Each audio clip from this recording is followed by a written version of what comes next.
करेंगे मुंगेली के बड़े अपडेट सामने आ रहा है। कुसुम प्लांट हादसे में 34 घंटे से लगातार रेस्क्यू ऑपरेशन जारी है। साइलो का ऊपरी सिरा हटाया गया है। साइलो की कटिंग कर डस्ट मटेरियल बाहर किया गया है। ऑपरेशन को अंतिम रूप देने की तैयारी की जा रही है। मलबे में दबे लोगों की तलाश जारी है। चैन माउंटेन से साइलो और मलबे को हटाने की तैयारी की जा रही है। तो 34 घंटे से लगातार रेस्क्यू ऑपरेशन जारी है कुसुम प्लांट में।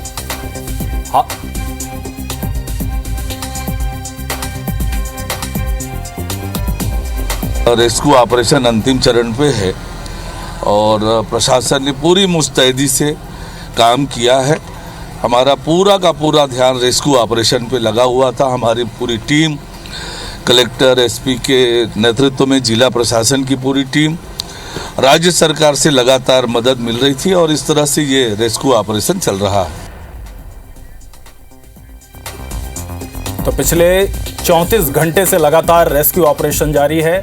साइलो गिर जाने की वजह से काफ़ी बड़ा हादसा हुआ था। इसमें काफ़ी लोग फंसे हुए हैं जिनको निकालने की कोशिश की जा रही है। डस्ट मटेरियल को बाहर किया जा रहा है। साइलो की कटिंग की जा रही है। मलबे में दबे लोगों की तलाश जारी है।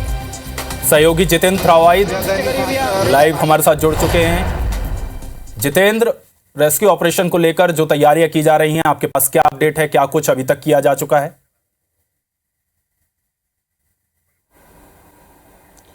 देखिए, 34 घंटे बाद अब रेस्क्यू ऑपरेशन अपने अंजाम की तरफ आगे बढ़ रहा है। सीधी तस्वीर हम आपको दिखाते हैं। अब यहाँ पर रेस्क्यू ऑपरेशन अंतिम चरण में है। एनडीआरएफ की टीम ने यहाँ पर अब मोर्चा संभाल लिया है, क्योंकि सबसे बड़ी बाधा जो यहाँ पर आ रही थी साइलो को हटाने की, उसको यहाँ पर लिफ्ट करके दूसरे जगह शिफ्ट कर दिया गया है। ऐसे में अब मलबे में यहाँ पर जो मिसिंग मजदूर हैं, कर्मचारी हैं, उनकी तलाश शुरू हो गई है। एनडीआरएफ की टीम जो है वो यहाँ पर मलबे में अब मिसिंग मजदूरों की, कर्मचारियों की तलाश कर रही है। बताया ये जा रहा है लगभग 4 से 5 जो मजदूर हैं वो इस घटनाक्रम में मिसिंग है। हालांकि जिस तरह से घटना हुई थी उसके बाद 2 मजदूरों को तत्काल यहां पर रेस्क्यू किया गया था, उनको अस्पताल में भर्ती कराया गया था, लेकिन एक मजदूर की इलाज के दौरान है वो यहाँ पर गंभीर हालत में उसका उपचार जारी है।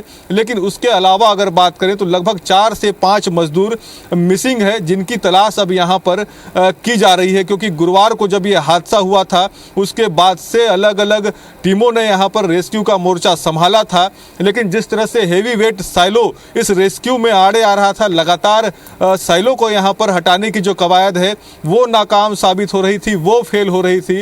हालांकि आज यहाँ पर प्लानिंग को बदलते हुए यहाँ पर जो रेस्क्यू की टीमें हैं उन्होंने यहाँ पर आज जो साइलो था उसकी कटिंग पहले शुरू की और कटिंग करने के बाद उसमें जो डस्ट मटेरियल था उसको खाली किया और उसके खाली करने के बाद फिर यहाँ पर चेन माउंटेन और क्रेन के जरिए साइलो को यहाँ पर दूसरे जगह शिफ्ट किया गया है।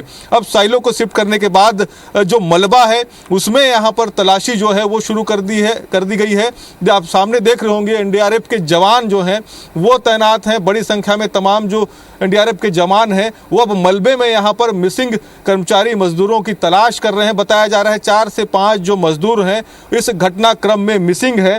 हालांकि अभी भी अगर हम बात करें तो एक चुनौती यहाँ पर एनडीआरएफ की टीम के सामने है, रेस्क्यू टीम के सामने है, क्योंकि जिस तरह से ये पूरा हादसा हुआ था, बड़ा अगर कहें तो यहाँ पर डस्ट मटेरियल जो है वो यहाँ पर इकट्ठा था। लिहाजा अब इस डस्ट मटेरियल के बीच में, मलबे के बीच में चुनौती ये होगी कि जो मजदूर मिसिंग है उनकी तलाश की जाए। बताया ये जा रहा है जब घटना हुआ उस दौरान यहाँ पर कई मजदूर काम कर रहे थे। ऐसे में सबसे बड़ी चुनौती अब उन मजदूरों को ढूंढने की है, उनको तलाश करने की है। हालांकि अगर मजदूर यहाँ पर उनका रेस्क्यू होता है तो उसके बाद प्रशासन की जो टीम है वो मुस्तैद है, तैयार है। यहाँ पर एम्बुलेंस आप देखिए नजर आ रहा होगा, आप अलग अलग एम्बुलेंस जो हैं यहाँ पर तैयार हैं, ताकि रेस्क्यू करने के बाद अगर कोई मजदूर बाहर निकलता है, उसके बॉडी अगर बाहर आती है तो फिर तत्काल उसको यहाँ से अस्पताल ले जाया जाए। तो तैयारी यहाँ पर पूरी है। अब अंतिम दौर है, अब इंतजार है कि जो मिसिंग मजदूर हैं उनको यहाँ पर किस तरह से तलाश की जाती है। हालांकि अभी यहाँ पर डिप्टी सीएम अरुण साव भी पहुंचे हुए हैं, खुद वो मौके पर बनाए हुए हैं, लगातार वो अधिकारियों को निर्देश भी दे रहे हैं। इसके साथ ही उन्होंने सख्त तौर पर एक निर्देश ये भी जारी किया है कि कोई भी मजदूर अगर जिसके भी परिजन हैं वो चिंतित ना हो, क्योंकि प्रशासन की जो टीम है, सरकार की जो टीम है, वो लगातार प्रयास कर रही है ताकि मिसिंग मजदूरों को जल्द से जल्द यहाँ पर मलबे से बाहर निकाला जाए। तो लगभग 35 घंटे बाद अगर कहें तो अब ये पल आया है, यह दौर आया है जब रेस्क्यू की टीमें यहाँ पर ग्राउंड पर दिख रही हैं, क्योंकि इससे पहले तमाम जो कोशिशें थी वो यहाँ पर साइलो को हटाने को हो रही थी, लेकिन अब यहाँ पर ग्राउंड पे एनडीआरएफ की टीम ने मोर्चा संभाल लिया है। मलबे में अब यहाँ पर मजदूरों की तलाश की जा रही है। जितेंद्र, प्लांट प्रबंधन पर भी लापरवाही के सवाल उठे थे, लापरवाही की खबर सामने आ रही थी कि उनकी लापरवाही है, क्या कुछ उन पर एक्शन लिया गया है प्लांट प्रबंधन पर?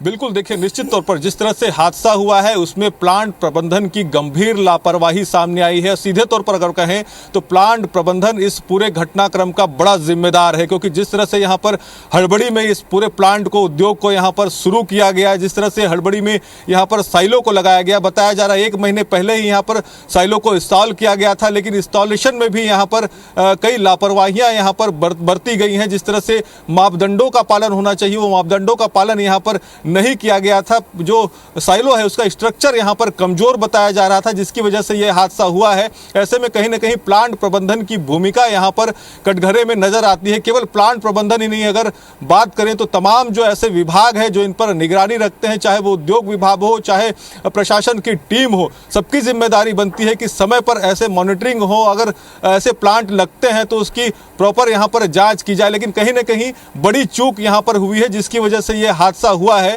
हालांकि सरकार ने अब यह स्पष्ट किया है कि इस पूरे घटनाक्रम की जांच की जाएगी। इसके साथ ही जांच में जो तथ्य सामने आते हैं, जो दोषी सामने आते हैं, उनके खिलाफ सख्त से सख्त कार्रवाई भी की जाएगी। हालांकि अगर बात करें तो एक एफआईआर भी जरूर यहां पर दर्ज की गई है। हालांकि ये जो एफआईआर है, जो मृतक के मजदूर हैं उनके परिवार वालों की शिकायत पर दर्ज की गई है। सरगांव थाने में ये एफआईआर जो है दर्ज हुई है। बिल्कुल जितेंद्र, बहुत बहुत शुक्रिया आपका जानकारी के लिए। कार्रवाई होनी भी चाहिए और एफआईआर भी दर्ज होनी चाहिए। साथ ही ये भी देखना होगा कि अगर प्लांट प्रबंधन की लापरवाही है तो उनके खिलाफ प्रशासन, सरकार क्या एक्शन लेती है। शुक्रिया आपका जुड़ने के लिए।